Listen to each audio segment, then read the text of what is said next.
All right, welcome back to the BigSchoen podcast. It's been, I don't know how long and how many revival attempts that have been put out there, but it's back. And I'm joined with Zach Woolever. He's the owner of Embark Physiotherapy. It's an online PT course, not course, practice. We used to work together back in the day, and he was kind of the guy that pushed me over the edge to get into like personal training. So like I was kind of like on the fence, like I was the PT tech. I was learning under him and a couple other therapists at a place that we were working together that would take people from like surgery to post-op to training. That was the model. And Zach was like, "Hey, dude, you've been taking for like a year and you're not making like you should probably do more with this." And I was like, "Okay, sweet." So I took the dive. And the big thing I really like about Zach is he's not just like a physical therapist that just is like, "Okay, here's your like 2 sets of 20 with the little TheraBand and like I'll see you later." Like he understands that like you need to be able to get the person back to what their goal once was. So like if it was playing sports, if it was lifting weights, or if it was just playing with their kids, like he was able to go through like each different like population and like get them to that point, as opposed to what's common is just seeing people just kind of stuck in this like repeating cycle of just low level like PT, and they never actually get better. They get better to just like no pain, but that's not their goal. So I wanted to partner up with him to have someone to send like clients to if they run into stuff, because like there's a point to where it's like I can help with pain, but there's a hard line where it's like that's out of my scope. So like him being on the online sphere is kind of a bit different than just having someone that's down the road, because like a lot of my clients aren't in the same state. So if they were local, I'd send them to someone like down the road that I know. But this kind of helps broaden out like what I can help with my clients, and then he can help his clients, and just kind of expands our network. So I just wanted to bring him on, kind of introduce him. And then today we're going to talk a bit about like how to train while in pain, and also how to get out of pain and not get stuck in that cycle. Like you've got like, let's just say you have like a knee problem, and a lot of people go to the doctor like, "Hey, just stop squatting." I'm like, okay, cool. Then their knee pain subsides, I guess time does its thing. Then they go back to squatting and their knee hurts again, and they're just stuck in this cycle over and over. Rinse and repeat. Yeah, which is not good. So I wanted Zach to kind of come on, let you guys get to know who he is a bit, just kind of tell us the Embark path. Like, how did he go from, like, I really want to know, like, what made you go off of like doing just the in person? Because I know when we worked together at Empower, like you were seeing like 20 people a day. So like Mm-hmm. which is fine. He was able to help a lot of people, but I feel like the quality of care wasn't as dedicated as that one on one. And then kind of, because I think you shifted to like one on one when you did travel. Like, what was this like? Hey, like I want to get to go online and expand my reach. Like, kind of tell us like a little bit about that. Yeah, absolutely. Colin, thanks for having me on, by the way. Appreciate Yeah, it. of course. So, and I'm excited about this partnership moving forward. So, yeah, I graduated PT school in 2016, started working in Nashville with Colin for about 2 years. And then I transitioned into travel therapy, which allowed me to work with a bunch of different clientele across the age demographic, in many different clinics and different styles of clinics across the board, all over the country. And then the last 2 years, I moved back to Maryland, and I've been in this setting since, working primarily outpatient orthopedic. And then a few months ago, I made the decision to branch out of that traditional physical therapy model and start my own company called Embark Physio and Performance. And it is primarily a remote physical therapy service in which I'm treating all my clients remotely. And the main reason for that is I've discovered that through the years of working in many different clinics, that the insurance model really just does a disservice to clients. And the main reason for that is it's really reactive, and it is very time limiting. As far as you go in, you get your script from the doctor, and you're given twice a week for 4 weeks, 3 times a week for 6 weeks. And that is a disservice because it doesn't really respect tissue healing timeframes, and the it doesn't give the client enough time to change, especially in chronic conditions or conditions where they have an acute flare up and they can't feel better, and they're just kind of stuck in the cycle we just talked about, right? Where acute flare up, get better, acute flare up, get better. It doesn't give them the time to develop the habits or the knowledge to navigate those flare ups and get them out of that cycle. If you're seeing your therapist once a week, twice a week, you kind of go session, especially in busier clinics, you might have 30 minutes, 45 minutes tops. And usually it's not one-on-one care. So you're going and you're giving a few exercises, you get an idea of, okay, I need to be doing this type of thing to help manage this. And then you leave. And then you might not see them again for a week. What are you doing in that time frame? Lots of times in most traditional clinics, you're going to be given a home exercise program. So 2 or 3 things that keep continuing on. Ideally, they give you a little bit more detail of like, you should be doing this every day, every other day, but you don't know when to progress it. You don't know, am I doing too much? Am I doing too little? There's a lot of questions that can happen in that gap between visits. And then 4 to 6 weeks up, our insurance is cutting you off. And a lot of clients are at the point where they're like, okay, I feel better, but I'm not yet doing what I want to do. And so, and what their goals are is running. They want to play in that adult league soccer game. They want to get back to rock climbing. They want to get back to CrossFit. And so they get better. Their 6 weeks are up, and now they don't know where to go from there, how to bridge that gap, right? Between like, I kind of feel better and I'm not 100% back to what I want to be doing. And that was something where I lacked too, where I found myself after hours frequently emailing different programming to patients, right? Talking with them, texting them back and forth for months after the plan of care, because that's what they needed. They needed advice. They needed the guidance of like, what should I be doing to bridge this gap to get to where I want to be? And the traditional insurance model doesn't allow that time or that consistency of touch points, that consistency of the communication necessarily to happen, to develop those habits, to develop those changes, and to really empower the client to be able to bridge that gap and know what they need to do to bridge that gap. So that was the big impetus, so to speak, of starting my own company and making it a little bit more remote, is allowing myself the time and space to be able to work more one-on-one with these clients and help bridge that gap, working with them on a daily, weekly business, daily or weekly process. There's not traditional sessions, but it's more, hey, here's your programming to address the issue that you need.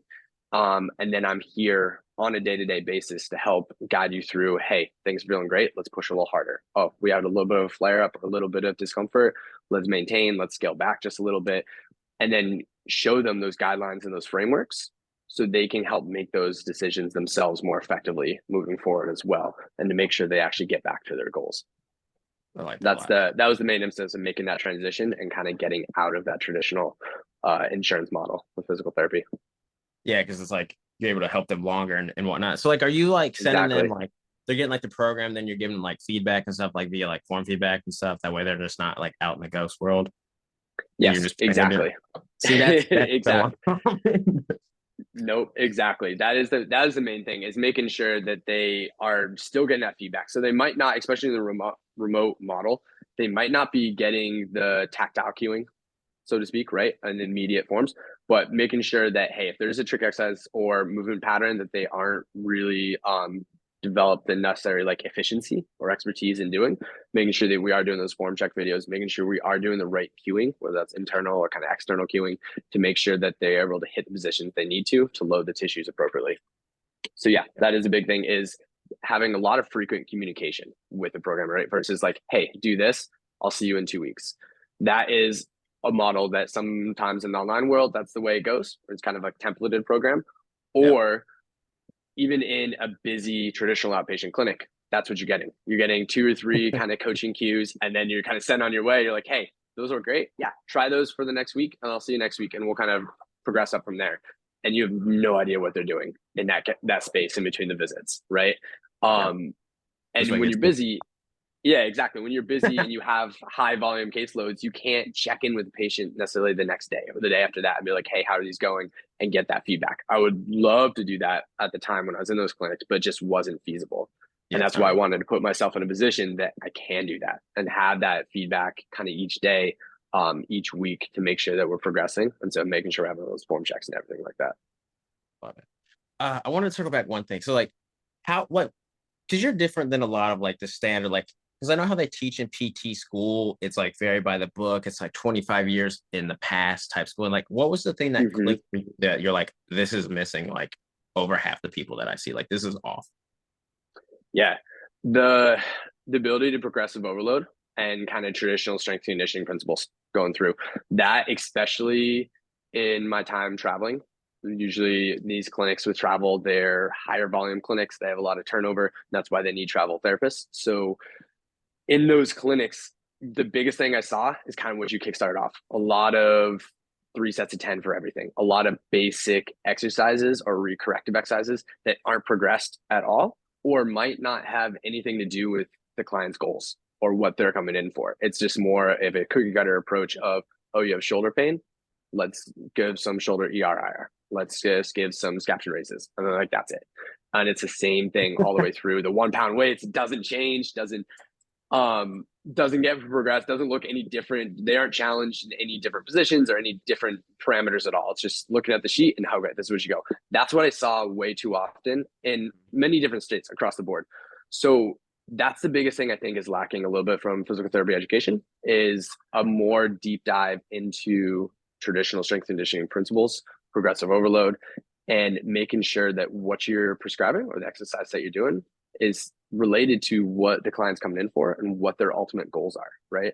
Because at the end of the day, especially if they're in more acute pain, that cycle, yes, some of those lower level correctives and everything are needed to kind of desensitize the system, but eventually it's got to transition closer to what they want to be doing, right? And if it looks nothing like what they're doing or not being scaled in a way that logistically or logically makes sense, you're going to run into some issues and not be able to bridge that gap to get them to those goals, because the exercises or the stress that's being introduced to the system to try to make the changes that need to happen will plateau, right? And won't get to the point that they need it to get to. So that is the biggest thing that I saw around the country, kind of in a lot of these clinics. And something that I feel is not taught a lot in physical therapy schools. It's briefly touched on, but I think I can speak for myself, for my program, they can do a lot better job of diving in depth and fleshing out what that means and what that looks like in practice. Makes a lot of sense. Yeah, because I was saying, like from the trainer side of it, like anything like that's not like from the certifications or whatever, but it's like there's nothing that goes prior to that. Like if someone has pain or is in like such a low level, there's like no guidance, like that gap that we're talking about, just like it doesn't exist unless you run into how to regress or progress it, like what that spectrum looks like, right? It's just like, it's either pain, okay, therapy, or hey, you're training. And there's that no man's land in the middle, right? It's like dude squatting like 300 and you're like, purple band's for him. That's the cap. TKEs all day long. Yeah. What would you say is like the biggest like pushback you get from like clients that are like used to that like in-person model and like shifting them onto the online thing? Because I'm like, first thing that comes to mind is like, oh, because a lot of people think physical therapy is just like the massage and like the Theragun dim. Like, how do you go about being like, hey, like that stuff has its place, yada yada, but like, because you and I both know like the science that is kind of like wishy-washy, and we're not getting any like actual like structural change from it. It's more of like kind of make it feel better. Like, how do you go about like counteracting that? Yeah, so that's actually I think the route to take, or the entry point, right, is educating them, of letting them know like why that stuff feels good, but that it's not actually making true structural changes, right?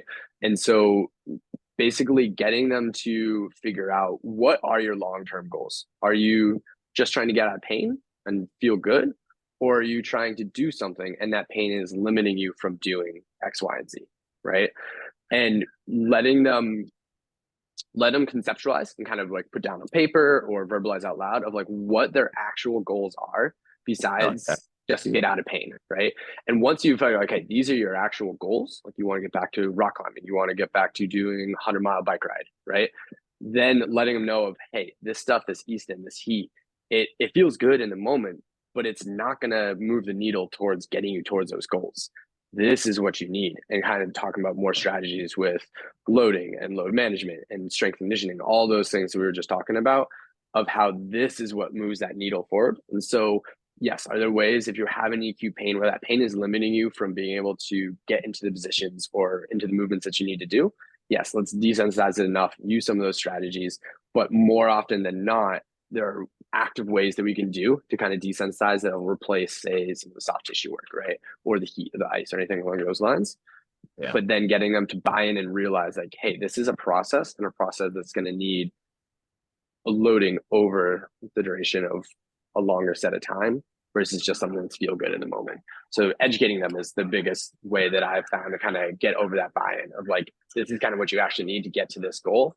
Your only goal is to get out of pain, and that's it, and just like sit on the couch and not have pain. There's a lot of other ways you can do that, right? Yeah. Medication, the heat, the ice. Like if that's your only goal, then yeah, there's other ways you can do it. But realizing that pain is not, getting out of pain is not their goal. Being able to do something that pain is limiting them from doing, that is typically the goal. and get them to realize that, and then buy into what that process to get from point A to point B is going to look like. Love it. Love it. So like for those out there that, because I've ran into this before with like clients where it's like they're like, oh, like something hurts, like I think I like injured it or whatnot. How do you help with, like how do you assess if it's like an actual injury or if it's just like an overuse type thing? Or like are you looking at like program design, like history of what they've been doing the past little bit? Like how do you decipher it's like, okay, this is an actual injury rather than this is just something acute that's like nothing to be concerned about? Yeah. So I think the 24 to 40-hour response after wherever the onset of symptoms is kind of going to be my determining factor, right? So looking at what they're doing as far as, is there a specific mechanism of injury? Like they felt it on rep two, right? Like right away, or like, hey, the workout was fine, but 3, 4 hours later, something's just not right. Like something's going on, something like that. That will determine whether, like, hey, usually if you feel it right away, you kind of know, you can kind of pinpoint the exact moment in time. Usually that's going to be leading into more like, hey, maybe something broke down as far as mechanics, something like that, stressed the tissue too much, and that's resulting in an injury, so to speak, right? Versus something that might be just uncomfortable a few hours later, next day feels fine, but then you kind of do that program again, say the next week, something like that, and it comes back and then it kind of goes away. That might be more of, okay, we're talking about program design and kind of like exercise selection a little bit.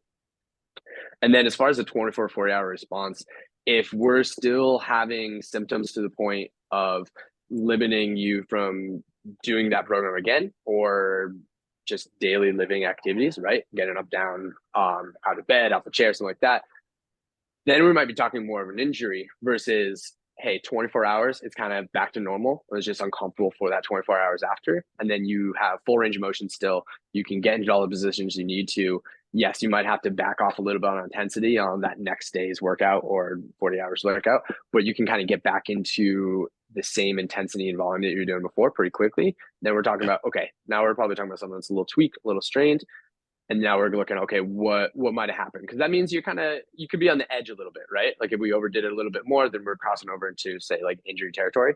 And so monitoring that 24 hours, everything kind of goes back to normal. We're like, okay, that's a little bit of a green light. Let's just look at what happened and what we could tweak to kind of avoid that in the future, if anything. Because a lot of factors, can lead into feeling those tweaks. You have just poor sleep, super stressed at work that day. And so things started being affected there. So looking at not just the programming itself, but just like the overall, like, how was my past 3 days? How was my past week?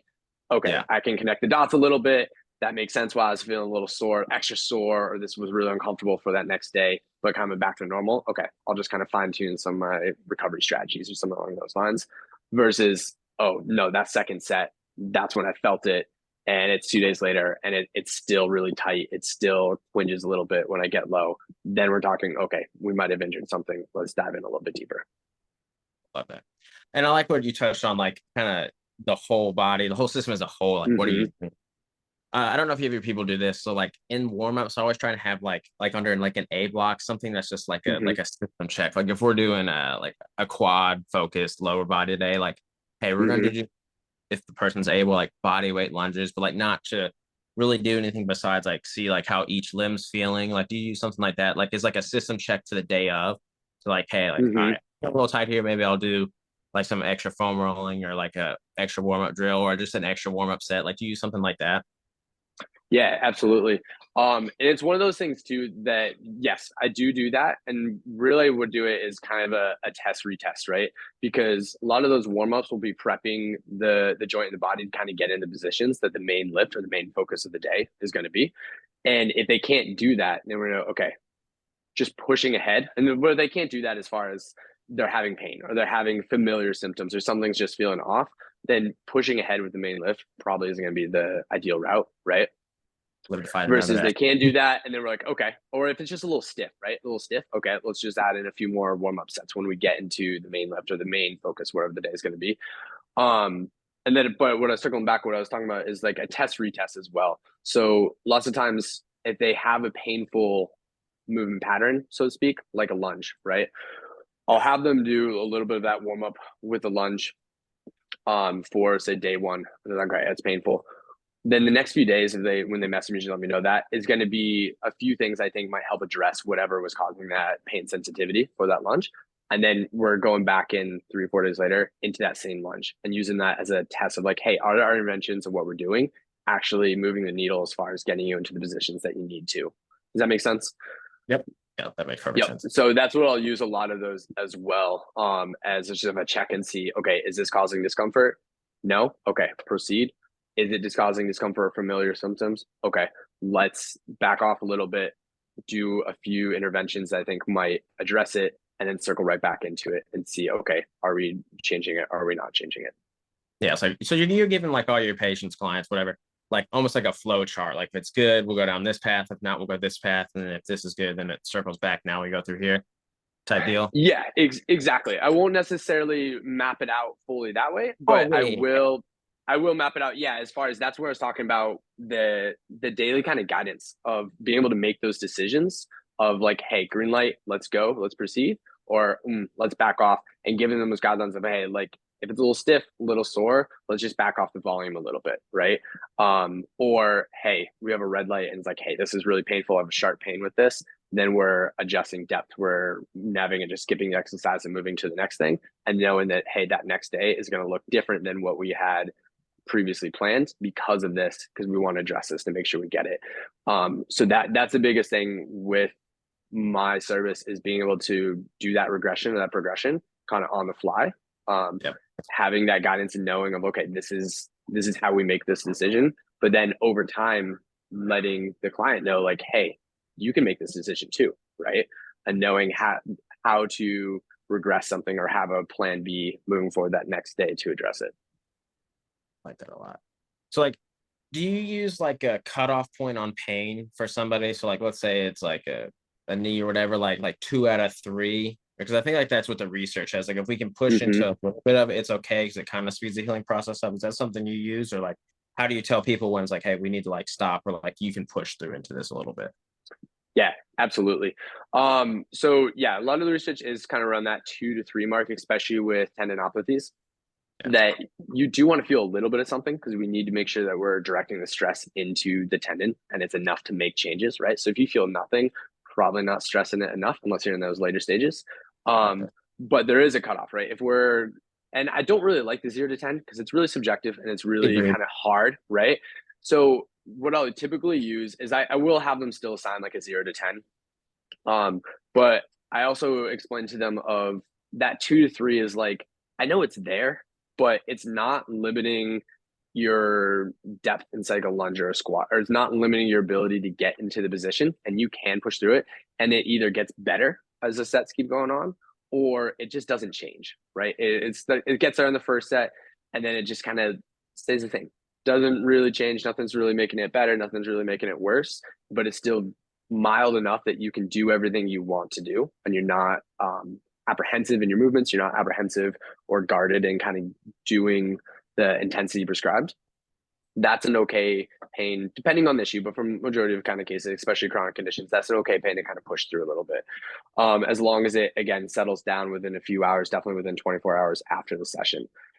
The pain that you is a little much where we need to change things up is say, yeah, that 4 and above, but in a better way to that might make sense for clients, is pain that is sharp, that is to the point where it does cause you to stop, right? Or you find yourself shifting to the other side, right? Or finding some ways where like this doesn't feel fluid, this doesn't feel as efficient or as easy as I thought it would because of the pain.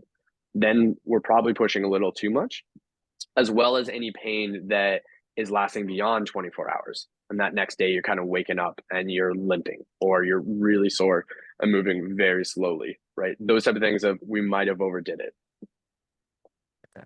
Uh, I think I've quoted you for like the past like 3, 4 years with clients where it's like, because what we talked about is like, that's the physical side, but like the mental side, like you touched on Mm-hmm. just a second ago of like being like really tense. And you're like, hey, that's when we actually probably hurt ourselves the most is when we're like guarded and moving. So like, how do Mm-hmm. you, because you're dealing with this with every person, like how do you get them over the like mental like hesitation to where it's like everything's checking off the box on the stuff that's not the movement that got them hurt, and then it's like, hey, we're back to the squat. Like this is the thing that it did it. Like how do you get them to like, what do you tell them to just mentally just be like, to kind of separate themselves like emotionally, like from the pain? Because we know that sometimes they'll just be like, uh-oh, like this is the move. Like I'm scared of deadlifting, Yeah. you know? Like Yeah. how do you, And like, what it's do you going do to through. get them through that? I think a lot of it is getting them exposure into whatever the activity or thing that caused them pain was, right? So let's use the deadlift example, right? So say they were hitting a certain percentage, a certain weight, and they had back pain, something along those lines. And just they're like fearful of getting back over a bar again.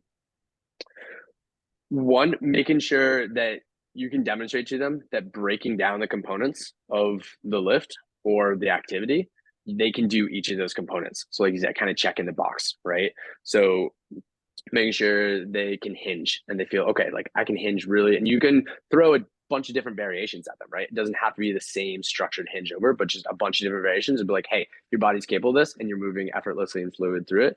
Like this hinge movement um, isn't gonna flare anything up, right? It's safe and it's comfortable as you're going through. And then breaking into a lot of the posterior chain strength. So showing them and getting them to lift heavy in different ways, right?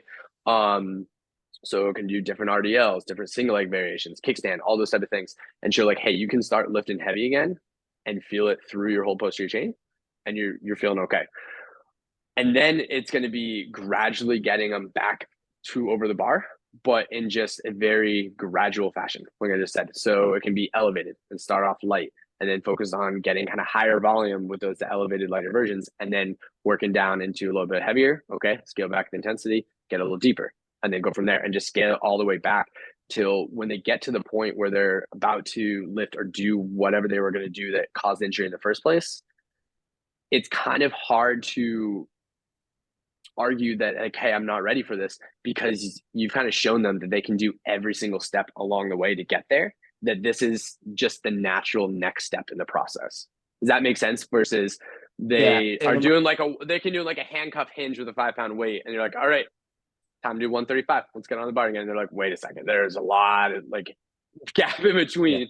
So making sure that you just gradually go through that process and then tell them like, hey, this is a component of lift, this is a component of lift.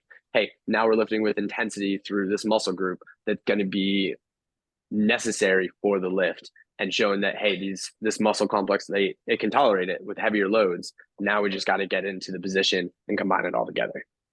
Yeah, it reminds me of that. I had this lady who was like, I'm not able to deadlift. My doctor said I could never deadlift again. She's just scared of us. Okay, we're just gonna do block pull or whatever off blocks. And we just I just renamed it, and like over months we just shipped it down to where she was deadlifting off the floor. And she's like, that wasn't that bad. I was like, it's a deadlift. She's like, what? And I was like, yeah. I was no, she's just exactly. Like, that's the entire name of the process. It's the next logical step in the whole process, right? Like when you're chipping it all the way down and they're an inch off the floor, you're like, it's just another inch. Just take it away. It's not going to change it that much, right? Like, so making sure, so making sure that they can see that process too, and they kind of are involved in that process.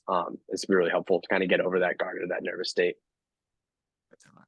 So like, what is the like we touched on it way in the beginning. So like that cycle, like how do we keep people from getting stuck in that negative cycle of like injury, stop, injury? Like what's the piece that needs to be in there that a lot of people aren't doing, or why they're chronically like, I just always get shoulder pain with bench press or whatever it is. So then they stop and come back, flash back up. I think the biggest thing is not throwing the baby out with the bathwater, so to speak. So not feeling pain and then just stop training or stop doing the activity and be like, hey, rest is going to take care of it, and then try to get right back into it. There's so many ways that we can work around pain and train in the presence of pain, that I think that's the biggest thing that people get stuck on, is they have pain and then they just stop the activity altogether, versus either scaling it back or training other qualities while they kind of really regress that one specific movement pattern or that one specific area, and then build up from there. That's what I've seen, is either they stop altogether or they, like I said, have shoulder pain, right?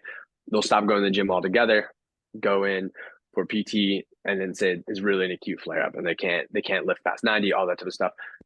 they only will work on the shoulder. And especially if it was a little bit more, say, severe injury and it's taking a while to get there, say 6 to 8 weeks, they've neglected the rest of their body or the rest of whatever the training or the sport or anything that they were doing. Where they could have been training lower body, they could have been doing cardio, they could have been doing all these other things, but they just stopped. And so now we kind of, they were up here, shoulder pain brought them, say here, that knee pain. And now as we bring that back up, everything else just plummets. And now your kind of baseline is here, right? Versus maintaining these high level qualities up here and waiting for this to kind of bring it back up. So that's what I think kind of the biggest thing people get stuck in is just cold turkey stopping everything, versus being able to still train and figure out how to do that in the presence of pain or working around that pain for the time being. And then like, I think like letting them know like when they get clear of pain, coming back to it, that their like fitness is no longer here, it's here. So like the stress they need to like train again needs to match their the tissue has, like it's fitness at the time. Yeah, I think that's exactly. And knowing that you're not just because you get out of pain, because getting out of pain should be the on the quicker side of things. But once you're out of pain doesn't mean you're fully in the clear. You've got to recondition those tissues and recondition your body to get back up to whatever you're asking it to do. Now that can be a variety of different things, right? It can be from wanting to pick up groceries and bring them into the house to wanting to competitively powerlift, right? There's a spectrum of what you want to get back into, but making sure that you've done the work to load the system and stress the tissues enough to get back to whatever that your ultimate goal is, right? So whatever that ultimate level of stress is, making sure you've actually done that to get it back up to that level and not just stop once pain's resolved and be like, hey, I'm good to go again. Yeah, it's realizing your fitness is strong. I like that a lot. Exactly. Yeah. So like, do you think like the language, like to kind of wrap this up a little bit, like how do we as like practitioners, like coaches, trainers, whatever, like counteract like the negative language, like somebody is like telling themselves or they're hearing from their friends, like every time, like, you know, when someone has like a quote unquote bad back, like that becomes their identity. Like, how do we avoid reinforcing that and at the same time getting them to rewrite that narrative? That way we don't have to see them again for that same reason. Yeah, absolutely. I think the language is huge, right? The amount of times where someone would be told they're bone on bone, or they have the knee or the back of an 80-year-old and they're 22, right? That can be very fear invoking. And cause a lot of what we're talking about people to kind of stop training altogether, or like running's bad for your knees or something along that, or deadlifting's bad for your back, right? There's a lot of these phrases that are unfortunately pretty common that are thrown out there and can cause a lot of this fear, a lot of this kind of movement avoidance. So combating that is one, you can talk. I've tried talking with patients about the research and kind of talking through of like, hey, the research shows like this isn't contributing to your pain, or there's a lot of scary findings that happen on an MRI that when you read through that, you're like, oh, my back is trash. There's so much going on that don't necessarily correlate to the pain or their limited function that they're having. I still do that a little bit and kind of coaching through just to kind of get through, break the ice a little bit of like, hey, what I told might not be true, offering that different perspective. But the biggest thing that I've found is getting them back into some sort of movement or some sort of exercise that is similar to what they're fearful of doing or been told not to do, but not the exact same, making them do it well and realize like, hey, this feels good. I can do this. And then be like, well, if you can do A, what's the biggest difference between going to A to going to B, right? And then slowly bridging that gap there. I think those experiences of doing something, not feeling the pain, work a lot better necessarily than just talking about the research and coming kind of top down heavy that way. So letting them see for themselves, like, hey, this might not actually be true because I've been doing this and it feels good. But then making sure that you're not reinforcing that negative talk with that language that they heard in the first place, right? Or led them to seek like my care, or you see when you're training clients, right? And they kind of talk about that. Letting them know that the body is very adaptable and then showing them examples, right, of either previous clients that we both had or previous kind of famous clients and stuff like that that have gotten back to, say, powerlifting with scoliosis, right? And all these different things that, oh, typically you've been told you can't do that, but this person can. So what's the difference? It's because the body's adaptable. If you gradually expose it to these stressors over time, it will adapt to it in a positive manner most of the time. And so you can't make these blanket statements of a certain activity is bad. It's just the activity that your body's not prepared for that might lead you to issues. So if you prepare your body appropriately, you probably can get back to there, but it's just got to be a logical fashion to get to that point.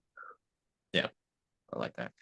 Yeah, and I kind of like look at like pain is somewhat as like a learning experience too, because it's just like, oh, Mm-hmm. I did something that led me to this, and now I'm not going to make that same mistake again, as opposed to it being like Mm-hmm. the world's like, oh, I can probably like get something out of this, like, oh, I learned a new position, or like I learned more about myself, like I'm able to push through this while all this is going on. So I Mm-hmm. think that helps too, is like when they do get over it, be like, hey, like you made it through like what you thought was the end of the world, and now you're better off Yeah. for it. Um, Yeah. No, exactly. And that's where we were talking about earlier about kind of that 2 to 3, like it's okay to push through discomfort yep. versus, hey, this is true pain and kind of scale back. Being able to make that distinction. Because I've worked with a lot of clients over the years that the second they feel anything that's not just like, oh, this is effort, this is exertion, they just stop. They're like, I don't know what it is. Is it pain? Is Yeah, it injury? And they kind of scale back really quickly, right? And letting them know to kind of just get a little more body awareness, right? A little more in tune with what they're feeling and what their muscles, their bone, their tendon, what it's kind of telling them, right? And what's the difference between, hey, this is soreness versus this is just discomfort that's okay to push through. There's gray areas or a spectrum of pain, right? And know and kind of be able to differentiate versus an all-encompassing pain is pain and pain means stop. Knowing kind of what that's telling you and how to differentiate and describe that a little bit better, whether it's just kind of a dull little sore achiness versus like a sharp stabbing pain. Like those are different things, and we use different strategies to kind of navigate around that, right? Versus just a one thing means everything. love it. Yeah, dude. I don't want to keep you for long. I know you have, I think, family stuff to do. Just real No quick. worries. So what we'll be doing over the next like couple months is like putting out like ways that you guys can take home, like via like social media, like practical ways to like kind of bridge the gap. And if you need anything from either of us, like what's the easiest way for people to kind of get a hold of you? Yeah, absolutely. So they can either follow me on Instagram, which at Embark Physio, or reach out to me at Zach at embarkphysioperformance.com. Those are probably gonna be the two easiest ways to reach out. Perfect. Well, dude, I appreciate you coming on. I'm Yeah, looking man. forward I to appreciate it. doing It's more good stuff talk. with you. Yeah, Yes, sir. absolutely. All right. All Take care, right, man. brother. You too. And